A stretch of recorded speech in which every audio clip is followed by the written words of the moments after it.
भारत में 3 भगवानों की सबसे ज्यादा पूजा होती है और ये हिंदू देवता हैं भगवान शिव, भगवान राम और भगवान श्री कृष्ण। और इन तीनों भगवानों का उत्तर प्रदेश से बहुत ही खास रिश्ता है।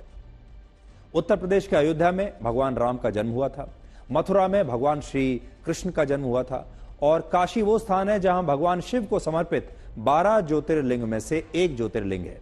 और इसीलिए उत्तर प्रदेश का महत्व हिंदुओं के लिए बहुत बढ़ जाता है। और आपको जानकर हैरानी होगी कि जब से अयोध्या में राम मंदिर का निर्माण हुआ है तब से भारत में इंटरनेट पर मथुरा और काशी के बारे में लोग सबसे ज्यादा सर्च कर रहे हैं। और क्योंकि अब लोगों में जागरूकता आ रही है, इसलिए लोग ये भी पूछ रहे हैं कि क्या मुगलों के जमाने में जमीनों की इतनी कमी हो गई थी कि उन्होंने मस्जिद बनाने के लिए उन्हीं स्थानों को चुना जो हिंदुओं के भगवानों का जन्म स्थान था। और यह एक बहुत बड़ी बात है जिसके बारे में आज आप सबको सोचना चाहिए। मुगलों के जमाने में इतनी जमीनें खाली थीं कि वो कहीं भी मस्जिदों का निर्माण करा सकते थे। उनके पास पैसा भी बहुत था, उनके पास जमीन भी बहुत थी, लेकिन इसके बावजूद उन्होंने ऐसा न करके जानबूझकर उन्हीं स्थानों पर अपनी मस्जिदें बनाई जहां पहले से मंदिर मौजूद थे, जहां भगवान राम, भगवान श्री कृष्ण और भगवान शिव के प्राचीन मंदिर थे। और कोई भी आक्रमणकारी ऐसा तभी करता है जब वो उस देश की संस्कृति को नष्ट करना चाहता है। वरना आप खुद सोचिए, जब आज भारत में 140 करोड़ की आबादी होते हुए भी सुप्रीम कोर्ट बाबरी मस्जिद के लिए अयोध्या में 5 एकड़ जमीन अलग से दे सकता है, तो क्या फिर मुगलों के उस जमाने में बाबरी मस्जिद के लिए कहीं और जमीन नहीं मिल सकती थी? जब उस समय हमारे देश की आबादी सिर्फ 15 करोड़ थी और देश में ज्यादातर जमीनें तब खाली पड़ी हुई थी। मुगलों के खजाने जो हैं वो भरे हुए थे, उनके पास इतना पैसा था कि उन्हें मंदिरों को तोड़कर उस पर मस्जिद बनाने की आवश्यकता नहीं थी। मंदिरों के दीवारों का इस्तेमाल उन्हें मस्जिदों में करने की कोई आवश्यकता नहीं थी, वो अलग से बना सकते थे। और यही काम वो भूमि के मामले में भी कर सकते थे। इतनी जगह खाली पड़ी थी, मस्जिदें कहीं भी बन सकती थी। इससे यह पता चलता है कि मुगलों ने जानबूझकर हिंदू मंदिरों को तोड़ा और उनके ऊपर मस्जिदें बनवाई। और वो ऐसा करके भारत की संस्कृति और हिंदू धर्म को नष्ट करना चाहते थे। और इस बात को आप एक और खबर से आज और अच्छी तरह समझ पाएंगे। हमारे देश में जिस तरह से राम सेतु को काल्पनिक बताने का प्रयास हुआ, उसी तरह से गुजरात में भगवान श्री कृष्ण की द्वारका नगरी को भी काल्पनिक बताया गया। और बहुत सारे लोगों में यह धारणा बनाई गई कि द्वारका नगरी के अस्तित्व को मानना अंधविश्वास को बढ़ावा देने जैसा है। ये जो कहानी है ये पूरी तरह से काल्पनिक है और द्वारका जैसी कोई नगरी है ही नहीं, थी ही नहीं। लेकिन प्रधानमंत्री नरेंद्र मोदी ने 25 फरवरी को सौराष्ट्र में समुद्र में अंडर वाटर डाइविंग करके द्वारका नगरी के अवशेषों की पूजा की और समुद्र के अंदर ध्यान लगाते हुए भगवान श्री कृष्ण को मोर पंख समर्पित किया। और वो पहले ऐसे प्रधानमंत्री बन गए हैं जो मथुरा में भगवान श्री कृष्ण की जन्मभूमि के दर्शन भी कर चुके हैं और सौराष्ट्र में समुद्र के अंदर जाकर उनकी द्वारका नगरी के अवशेषों की भी वो पूजा कर चुके हैं। वो ऐसा करने वाले देश के पहले प्रधानमंत्री हैं। तस्वीरें आप देखिए।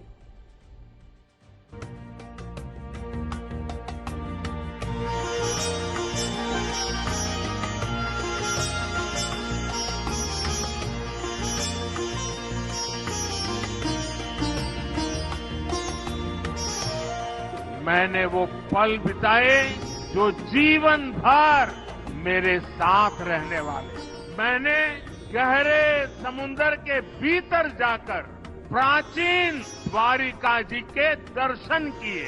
आज जब मैं गहरे समुद्र के भीतर द्वारिका जी के दर्शन कर रहा था तो मैं पुरातन वही भव्यता, वही दिव्यता मनोमन अनुभव कर रहा था।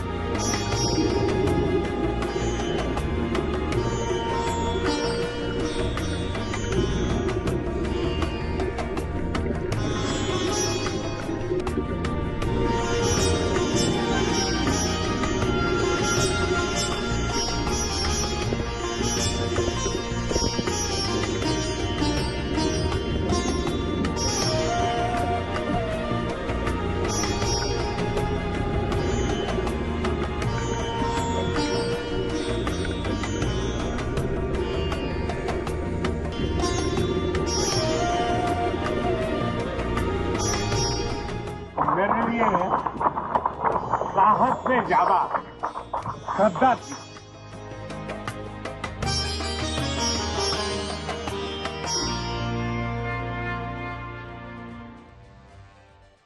अब जो लोग इस पूरी कहानी को काल्पनिक समझते हैं वो खास तौर पर हमें सुने, क्योंकि अब हम आपको समुद्र में डूब चुकी द्वारका नगरी का इतिहास बताना चाहते हैं, जिसे हमारे देश के ही लोगों ने और खास तौर पर हिंदू धर्म के कुछ लोगों ने दशकों तक काल्पनिक नगरी बताने का प्रयास किया है।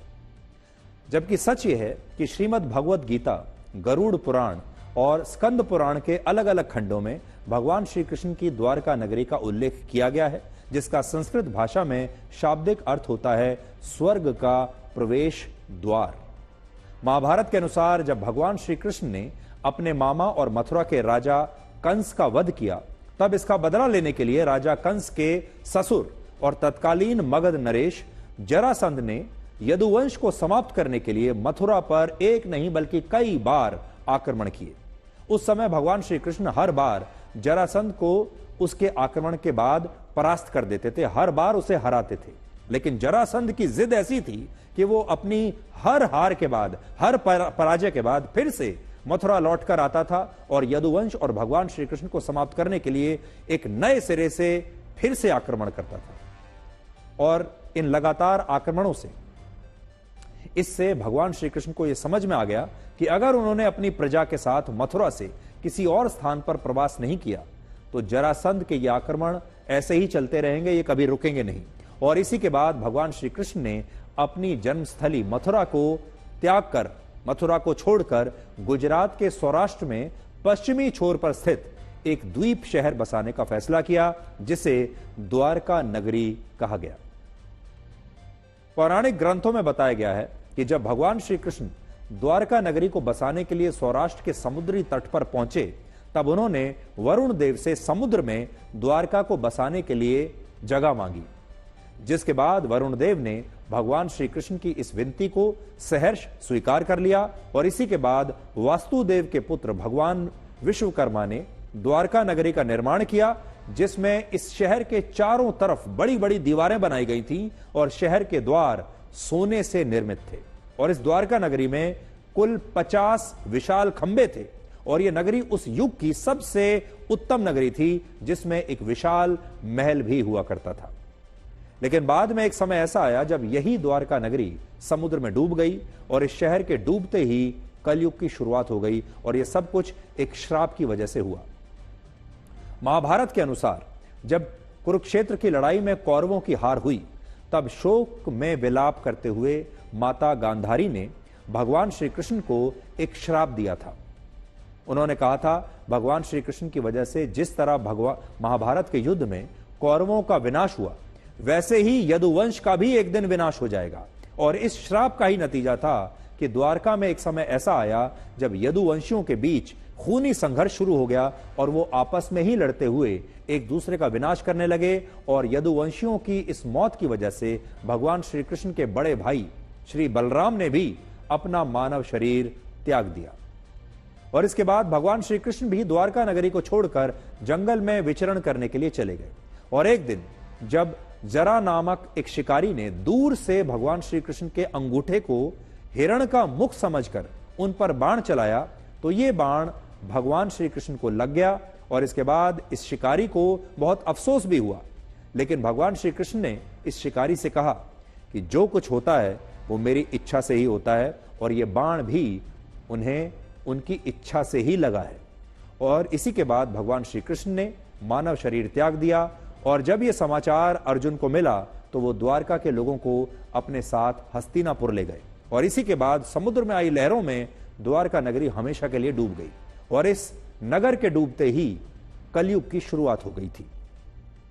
लेकिन दुख की बात यह है कि कई शिलालेखों में द्वारका नगरी के साक्ष्य होने के बाद भी द्वारका को भारत में बहुत सारे लोग काल्पनिक नगरी मानते हैं।